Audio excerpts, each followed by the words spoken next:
சண்முக அர்ச்சனை அப்படின்னு ஒரு அர்ச்சனையை செய்யறாங்க. ஷண்னா 6, ஷண்முகம்னா 6 முகம். இந்த 6 அர்ச்சகர்கள் 6 விதமான மலர்களை வச்சு 6 விதமான மந்திரங்களை கூறி முருகனுக்கு அர்ச்சனை செய்யறது தான் இந்த சண்முக அர்ச்சனை அப்படின்னு பேரு. ஒவ்வொரு முகத்திற்கும் ஒவ்வொரு விதமான மலர்களையும் நெய்வேத்தியத்தையும் மந்திரத்தையும் உச்சரிப்பதாக பொருள்படுத்தா இந்த சண்முக அர்ச்சனை. இந்த அர்ச்சனையை நம்ம கோவில்கள்ல செய்யணும்னா அதுக்கு குறிப்பிட்ட ஒரு தொகையை செலவு செய்யணும். அதற்கு மாறா நாம நம் வீட்டில இருந்தே இந்த சண்முக அர்ச்சனையை நம்ம செய்யலாம். அதுவும் இந்த கார்த்திகை நட்சத்திரத்தன்று செய்யக்கூடிய இந்த சண்முக அர்ச்சனைங்கிறது மிகவும் விசேஷமானது.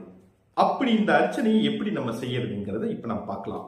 கார்த்திகை நட்சத்திர நாளன்று முழுவதுமா உபவாசம் இருக்கணும்.